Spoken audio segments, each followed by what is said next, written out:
Bonjour à tous. Avant toute chose, merci beaucoup pour votre soutien. Ces derniers jours, les abonnements ont monté en flèche et la fréquentation de mes vidéos également. Pourtant, ma chaîne est toute jeune et je vais proposer un maximum de choses dans les délais que je pourrai tenir pour que vous puissiez jamais vous ennuyer et avoir toujours les bonnes astuces pour pouvoir mener à bien vos projets. Aujourd'hui, on va se concentrer sur les moyens de fermeture, mais en particulier sur les boutons. On verra par la suite pour tout ce qui est fermeture à glissière, tout ce qui peut être par exemple pose d'œillet. Ça, on le verra un petit peu plus tard, sinon ça va faire peut-être un petit peu trop dense et trop conséquent. Donc merci à vous et j'espère que cette vidéo, ce thème vous plaira. Comme vous pouvez le constater, il y a énormément de boutons différents devant moi. Là, on va se concentrer en tout premier sur les boutons les plus simples, comme celui-ci ou celui-là. On verra après pour les techniques un petit peu plus complexes. Avec les deux boutons qui sont présents sur ma chute de tissu, côté endroit du tissu, je vais vous montrer la différence entre un bouton qui est bien cousu et un bouton qui est mal cousu. Ça vous permettra, vous, par la suite, de prendre vos décisions et de réussir au mieux à coudre votre bouton de sorte qu'il tienne bien dans le temps. Ça, on sait que c'est le nerf de la guerre. Généralement, quand on achète un manteau, le premier truc qu'il faut faire, c'est refaire tous les boutons parce que ça ne tient pas du tout. Et là, je vais vous montrer une technique solide pour coudre un bouton. Dans un premier temps, on va voir ensemble comment on peut faire un nœud pour débuter une couture main d'un bouton. Donc j'ai pris un fil quand même assez flashy pour que vous puissiez suivre la démonstration. Je vais en dérouler quand même une belle quantité que je vais venir couper. Je vais l'enfiler sur une aiguille adaptée.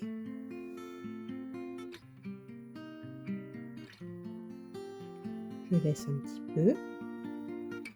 Puis je vais faire un nœud d'une façon qui va être peut-être un petit peu plus facile et rapide une fois que vous aurez pris le coup de main. Donc là, entre mon pouce et mon index, je vais tenir l'extrémité de mon fil, puis je vais venir tourner autour de mon index une fois. J'ai fait un tour, vous voyez. Ensuite, je vais faire rouler délicatement mon pouce contre mon index, puis avec mon majeur, je vais venir rabattre le nœud. Et ça nous donne, oula, attendez, hop, quelque chose comme ça.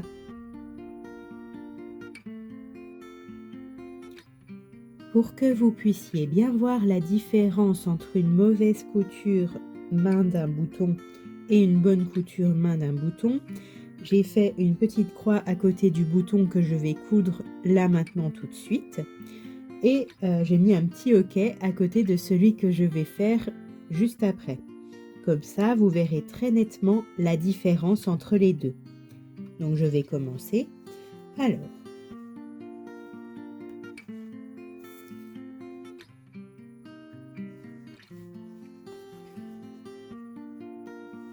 quand on a une couture de bouton qui vient plaquer le bouton contre la matière, c'est ce qu'on aurait tendance à faire.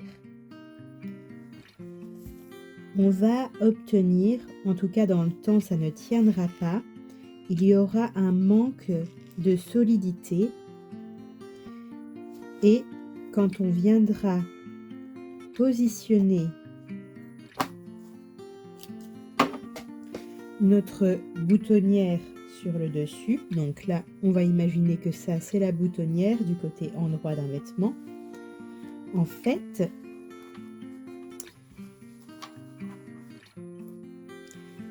la boutonnière, ça finira par scier le fil qui est en dessous, puisque le fil n'est pas assez fort là pour supporter les frottements avec la boutonnière.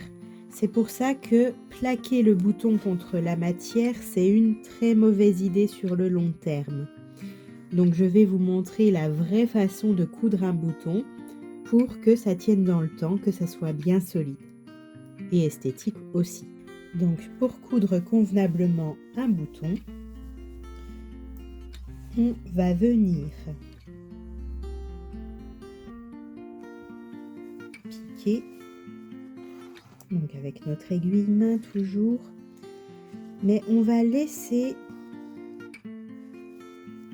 un petit espace, je recule un petit peu, un petit espace, un petit peu de fil, vous allez comprendre.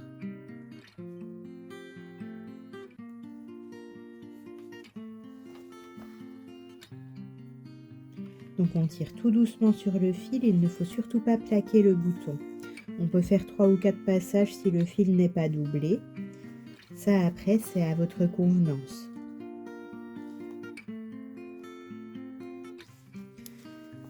Au dernier passage, on ne va pas repiquer l'aiguille dans la matière, on va la faire sortir comme ceci. Puis on va, avec notre fil, tourner autour, vous savez, du petit surplus de fil qu'on a laissé en dessous. Comme ceci, on va former un pied en fait au niveau du bouton. Un peu comme un pied de champignon tout simplement. Donc en fait, si ça peut vous permettre de retenir, on va venir faire plusieurs passages, plusieurs tours. Puis pour le tour final, on vient avec notre aiguille passer en dessous de notre fil pour pouvoir former un nœud. Vous voyez, ça forme un nœud. Après, moi je sais que je le fais pour moi, donc je vais vous montrer. Je refais souvent un deuxième nœud. Voilà. Et là, vous avez votre pied de bouton qui est formé. Donc, on vient ensuite piquer comme ceci dans le pied, une fois que le nœud est fait. Puis, on pourra venir couper notre fil. Et là, notre bouton est bien cousu, tiendra dans le temps, sera solide. Donc on voit une petite différence de hauteur aussi entre les deux, si on les met comme ça, hein, évidemment. Hop là, il y en a un qui va remonter un petit peu plus que l'autre. Donc effectivement, celui-ci c'est le mauvais, celui-ci c'est le bon. Quand je vais venir avec ma boutonnière, il va y avoir l'espace pour qu'elle se loge convenablement autour du bouton. Et moins de risque de le scier, ou en tout cas ça tiendra beaucoup plus longtemps que de plaquer le bouton contre le textile. Vous le saurez la prochaine fois que vous ferez une couture de bouton. La méthode, elle est valable également si le bouton comporte 4 ouvertures. Ici, je vous ai montré avec 2, donc je vais vous montrer avec 4. C'est exactement la même chose. On va former un petit pied en dessous de notre bouton. Donc, je vais commencer.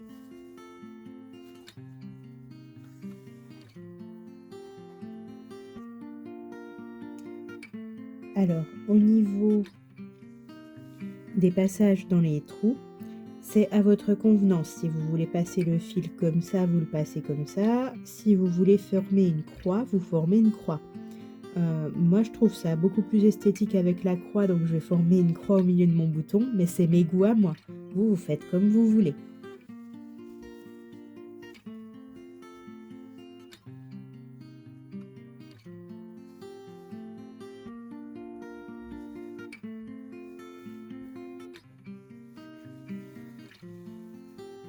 Donc on y va doucement, on laisse bien du fil en dessous.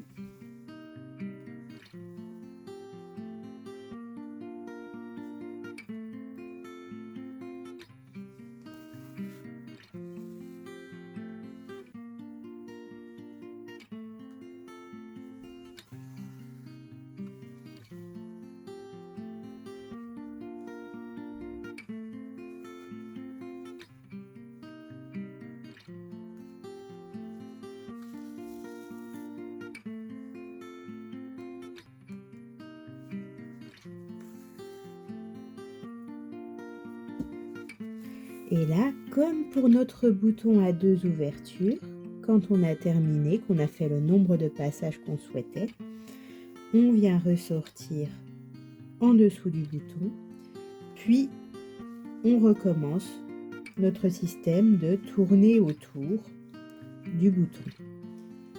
Quand on a fait assez de tours, on vient former notre nœud.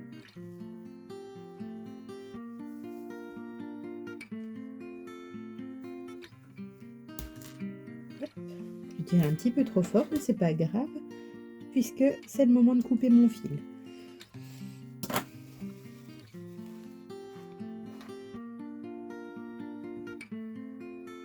L'idée, c'est que si vous passez bien l'aiguille dans le pied du bouton, ça consolidera d'autant plus votre nœud.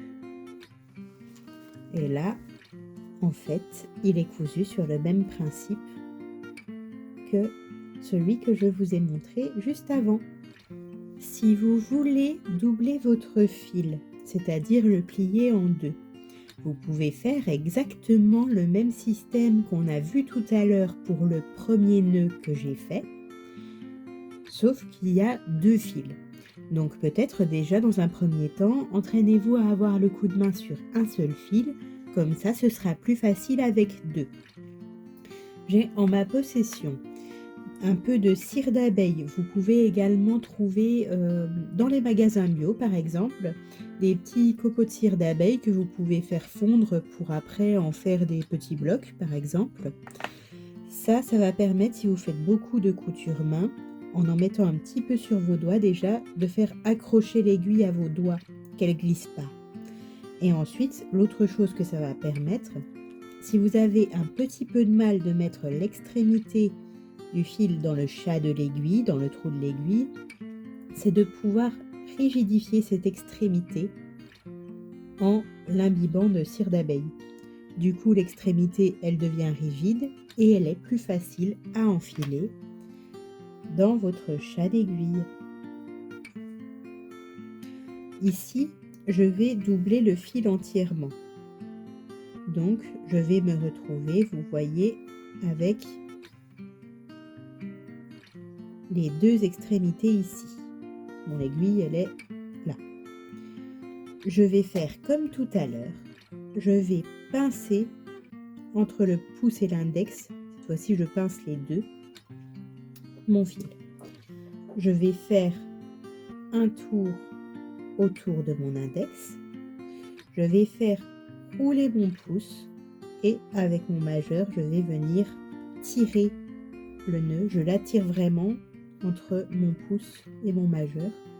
Et en fait, ça permet de rabattre le nœud au bout. Donc là, il a d'une taille un peu plus conséquente puisqu'on a un fil qui est doublé, plié en 2. Et ça vous donne quelque chose comme ça. L'idée là, juste après ça, pour moi, ça va être de coudre ce type de bouton. On va procéder exactement de la même manière que pour les autres. Donc je vais former aussi mon petit pied sous le bouton.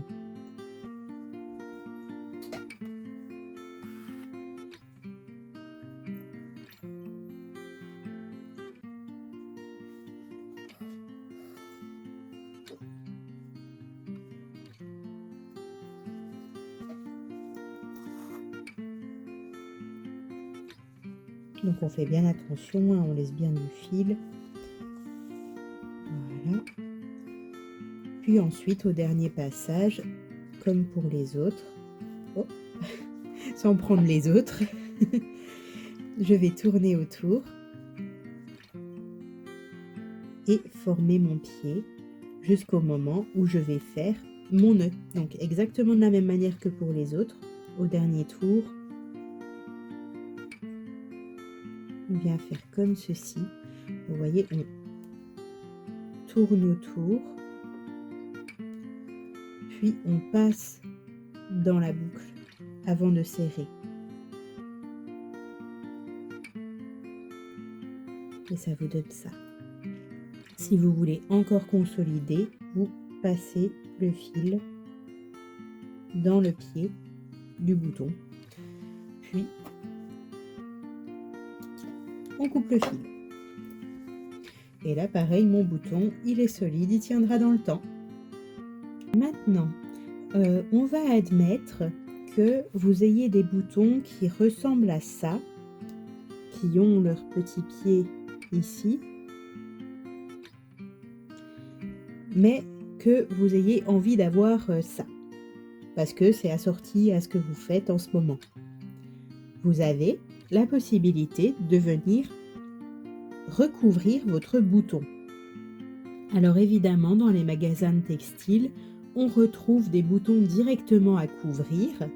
L'idée, c'est de pouvoir recycler un petit peu ce que vous trouvez, par exemple, sur des vides-greniers, aux puces, ce genre de choses, parce que ça permettra toujours d'avoir le côté récup, ça vous fera moins cher et donc ça fera du bien à vos finances, d'autant qu'en plus, ça va être hyper facile à faire une fois que vous saurez comment vous y prendre.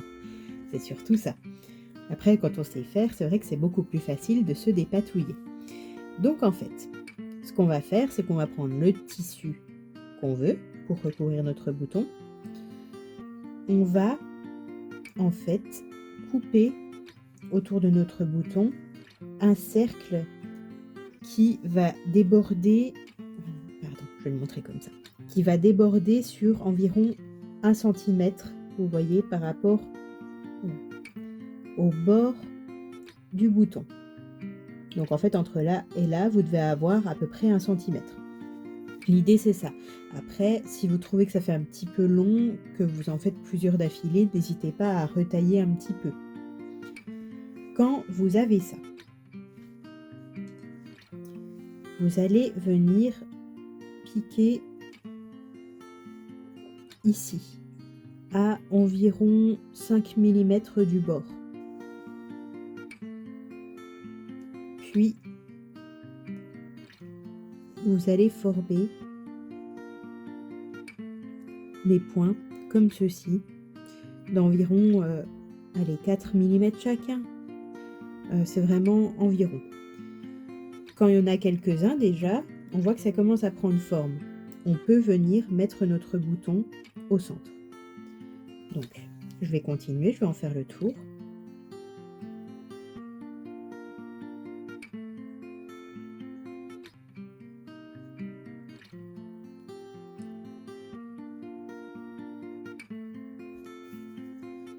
Et là, vous voyez, ça commence à prendre forme.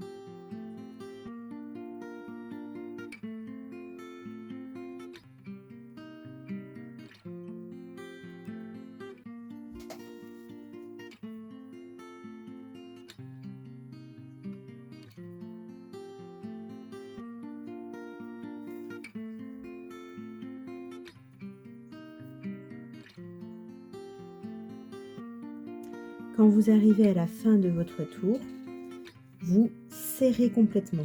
Ça va être un peu impressionnant, vous voyez, ça se rabat sur l'intérieur. Et l'idée va être ensuite d'ajuster à la main. Donc, exemple, je vois que ici mon pli, il ressort vachement. Je vais venir piquer petit à petit pour le rabattre. Je tire.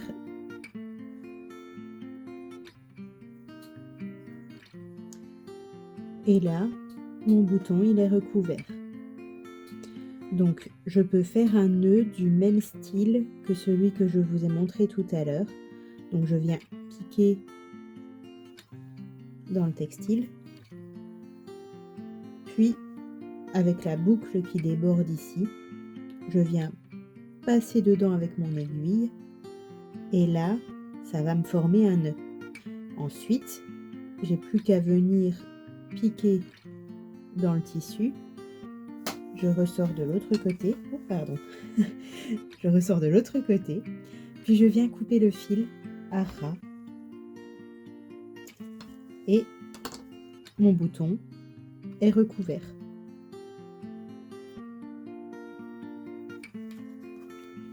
Donc après, vous pouvez assortir tous vos boutons à vos ouvrages. Maintenant qu'on a vu comment coudre un bouton ou recouvrir un bouton, on va parler un petit peu des boutons pression. Alors les boutons pression, il y en a que vous trouvez qui peuvent se monter à la pince sur vos pièces. Ce sont des boutons pression généralement faits en plastique qui peuvent être utilisés pour tout type d'ouvrage. En particulier, ça sert beaucoup par exemple pour les pyjamas de bébé, les bodys, toutes ces choses que vous pouvez faire chez vous. Vous avez aussi une autre catégorie de pression qui est assez répandue, ce sont les pressions métalliques. Vous avez cette partie et cette partie qui vient s'emboîter par-dessus. Je ne vais pas les emboîter tout de suite, on verra le résultat après. Pour les coudre, j'ai choisi un fil donc cordonnet un petit peu plus épais en fait. Comme ça, je n'ai pas besoin de le doubler. Je vais commencer par coudre sur, attention, l'endroit de ma pièce, la partie mâle avec le petit titi vers le haut.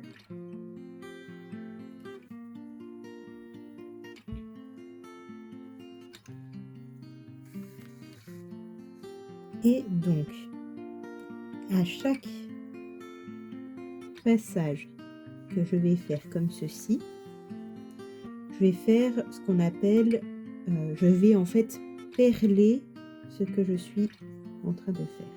Donc l'explication c'est ça, c'est que avant de resserrer complètement mon fil, je vais passer avec mon aiguille dedans et en fait ça va me former, vous savez, le même type de nœud que je vous ai montré, sauf que ça va le former sur le côté de la bride. J'essaye de me rapprocher sans pour autant que ça manque de netteté, mais le nœud il apparaît sur le dessus. Donc ça s'appelle perler le point. Alors, l'idée c'est que c'est un petit peu plus solide de faire comme ça et ça permet d'éviter que le fil ne se désagrège trop vite avec les frottements, puisqu'il s'agit quand même de pression métallique.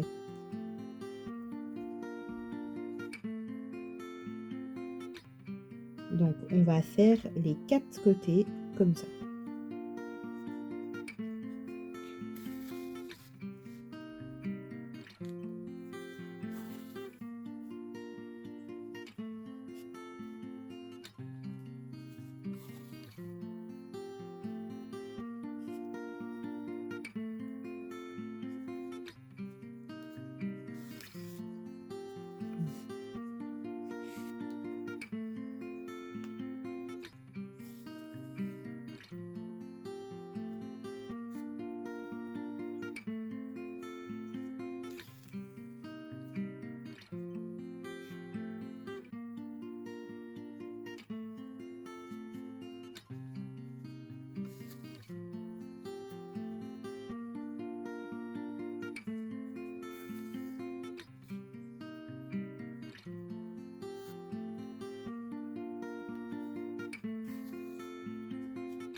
Donc l'idée ensuite c'est de traverser l'épaisseur du tissu,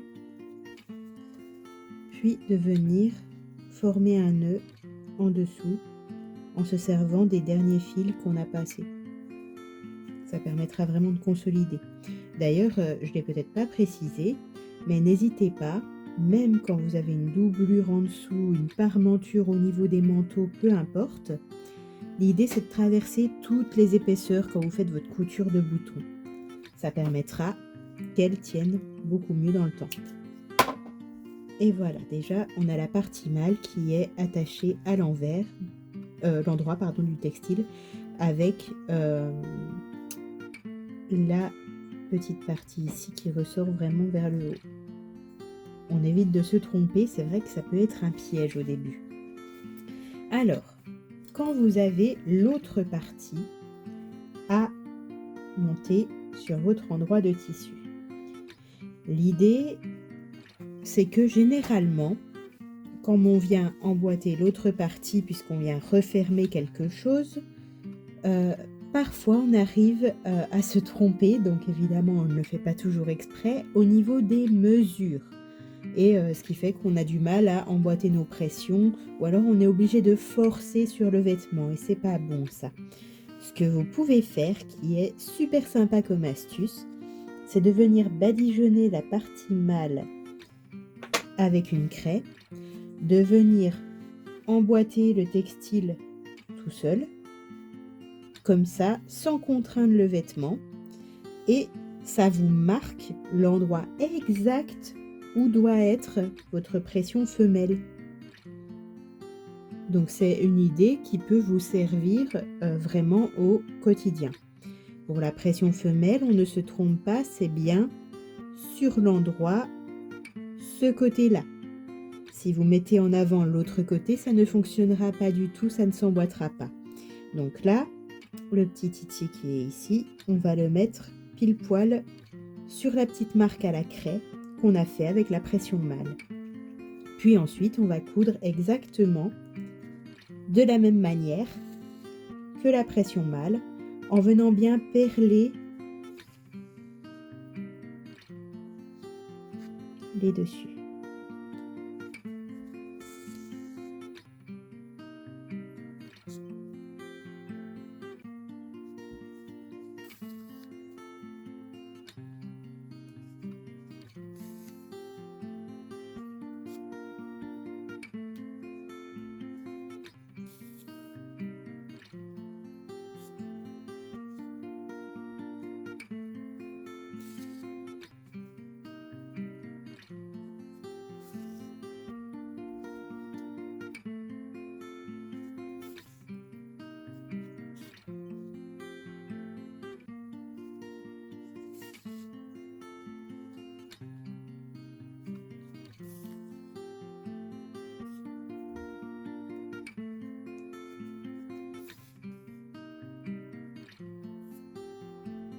Ok, là je vais faire exactement la même chose que tout à l'heure, je vais traverser,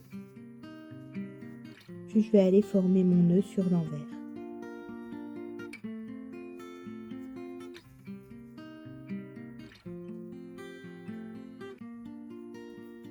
Voilà. Et ensuite, on va regarder le résultat final, c'est que endroit contre endroit, ça s'emboîte comme il faut.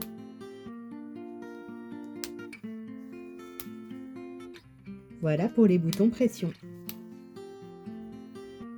La partie mâle et la partie femelle. Puisqu'on est dans les moyens de fermeture et que l'on vient de voir comment on perlait un bouton pression, je vais vous montrer comment on fait pour fixer des crochets sur un vêtement. Attention, le sens des crochets est aussi très important. On va regarder ensemble. Dans un premier temps, j'ai mes deux endroits de textile, comme s'il s'agissait par exemple d'une jupe. Je vais venir placer la partie femelle du crochet au niveau du bord de mon tissu, comme ceci. Je vais, avec le même fil coordonné que tout à l'heure, venir passer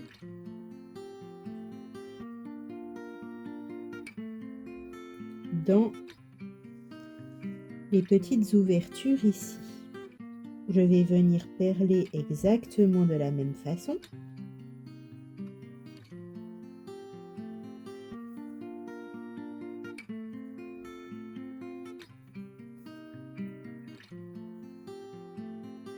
Puis je vais faire la même chose sur l'autre ouverture. Ça permet vraiment de garder une solidité dans le temps. Donc j'ai pris un textile qui est quand même assez fin, c'est simplement parce qu'avec la couleur ça ressortait un petit peu plus avec le crochet en noir.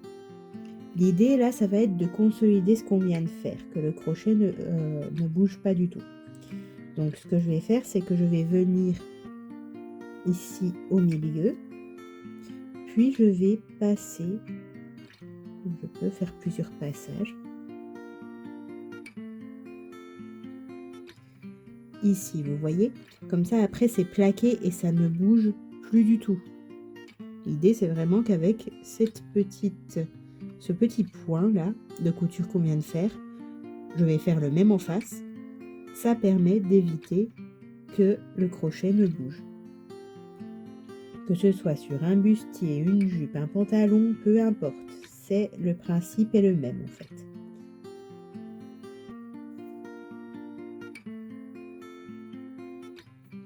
Ensuite, je vais passer de l'autre côté. Et de la même façon que j'ai arrêté les fils sur mes... Pardon, ça c'était mon coude, sur les boutons pression, je vais faire un nœud.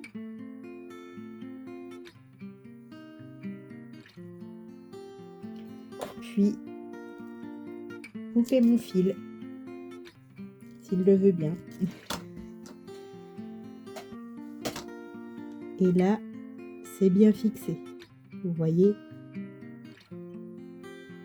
Donc je vais coudre la partie mâle du crochet qui doit aller en face.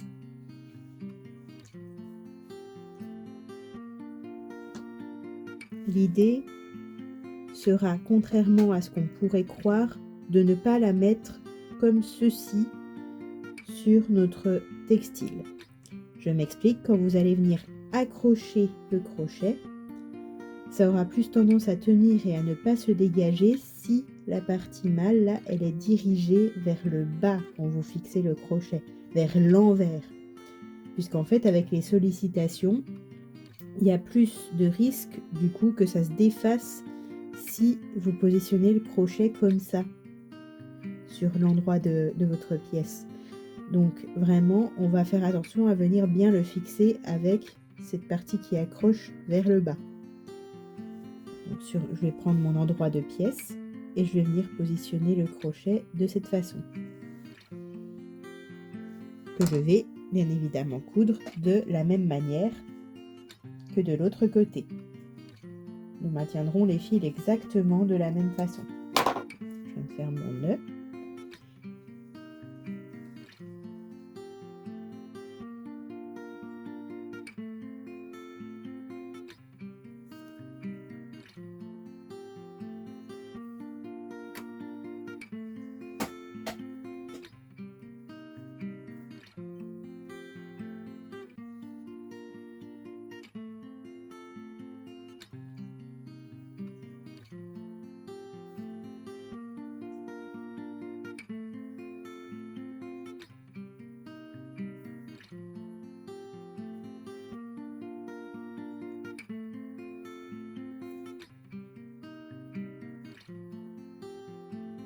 Ensuite, je vais maintenir les bords du crochet partie mâle de la même façon que je l'ai fait pour la partie femelle.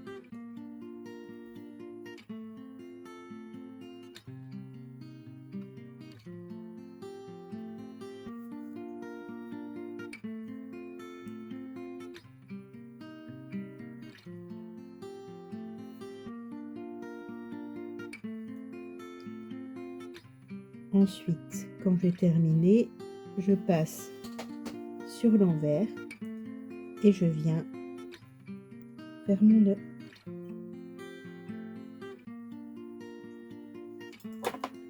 Je peux couper le fil.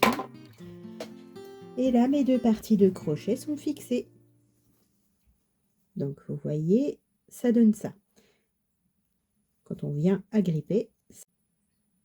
Cette vidéo sur la couture des boutons est maintenant terminée. J'espère qu'elle vous a plu et que toutes les astuces pourront vous servir au quotidien. Merci beaucoup d'avoir suivi. N'hésitez pas à commenter si vous avez des idées pour les prochains thèmes de vidéos. En tout cas, moi j'en ai plein et je sais aussi sur quoi focaliser les prochaines. Merci beaucoup à vous de me suivre et bonne couture à vous. Passez une excellente journée. Merci beaucoup.